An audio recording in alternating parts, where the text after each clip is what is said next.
So my dad, I called him and I was like, Dad, look, I'm sorry. You know, I got thrown out of school. I hit somebody in the head with a chair. And my dad was like, well, you didn't get thrown out of school yet. And I'm like, well, I did. He's like, I'm going to come down there. I'm going to negotiate. And I was like, you don't have to, Dad. Like, I'm expelled. I was in the wrong. He goes, nah, there's no evidence. And I swear to God. So we comes down to the principal's office. I'll never forget this. He was wearing like a New York Yankees batting practice jacket, sweatpants. He had a cup of Dunkin' Donuts coffee. He was wearing his huge chain. He has like the bit, like one of those like Jesus, Jesus' actual height and weight in gold chain. So he walks into the principal's office. And like, you know, keep in mind, I mean, it's, you know, you have to have a meeting with the principal. There's a secretary, there's a whole system. My dad just ignores all that. He goes, which room is it? And I was like, oh, it's that room. So the secretary's like, oh, sir, can I help you? He just ignores, walks in. The principal, I'm seeing this like from behind my dad. The principal was on the phone. And my dad goes, hey, can I talk to you? And doesn't introduce himself, nothing. And the principal's like, excuse me? He goes, yeah, I'm Chris's dad. I need to talk to you. And the principal's like, well, I'm on the phone, sir. You'll have to wait outside. And my dad just hangs up the phone. Oh, wow. It was like, power he move. just hangs up the phone. He goes, look at that. Now you're not on the phone. Because when my dad gets into like a mode like that, and to be honest, like, I think my dad was more of a crazy, my dad was a crazy nut job, in and out of prison guy when I was very young, before I was even born. The dad that I knew, you know, other than this moment, was relatively calm. He was like a diabetic. He's on dialysis. Like but like when I was a kid, I mean, he was in prison. So, you know, the principal didn't know who he was dealing with. You know, you'd think you're dealing with like, you know, private school kids, parents, they're very respectable. But my dad's just not that guy.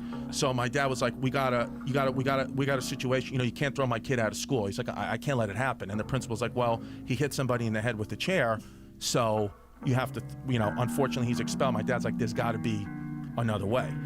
And the principal's like, sir, there's really no other way. Truly, there's no other way. And my dad's like, let's think of another way. He's like, I came all the way here from Staten Island. Let's think of another way. And then the principal just, again, is getting frustrated himself now, as I would, I understand. And he goes, the principal says to my father, he goes, sir, are you stupid or something? I told you he's expelled. Oh, boy. And my dad goes, he looks at me, he goes, Chrissy, did he just call me stupid?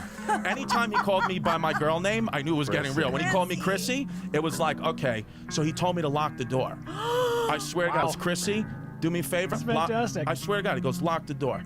And I was like, do you want me to stay in or go out? He goes, you're gonna stay in. Oh, no. And I was like, this is all happening right in front of me. And he says to the principal, he goes, okay. He goes, the thing is, you call me stupid, you disrespected me in front of my family, that's a no-no. That's what he said. He goes, that's a no-no. He goes, so here's what we're gonna do.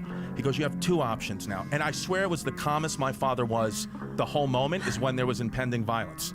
He goes, here's what we're gonna do. He goes, I'm gonna give you two options. The first option kind of sucks for you, but I'm gonna lay it out. He goes, I'm gonna come over there, I'm gonna break both your kneecaps. And I was like, that's crazy. And then he goes, you're gonna think I saw that line in a movie?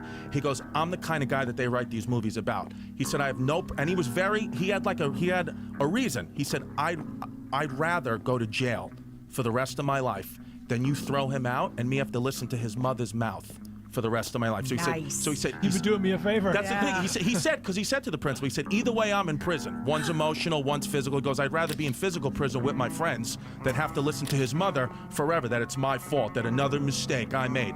He goes, so I have no problem beating you up right now. He goes, the second option, just put my son back in school. He goes, and that's the option I hope you would take.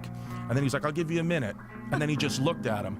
And then I swear, like, it was so tense. Like, the principal was white as a ghost. Because now he's like, you can be tough all you want, but now you're locked in a room with a psychopath. So Hold it's on. like... Wait a second, I was tuned out for a second. Are we still talking about Koppelman's dad here?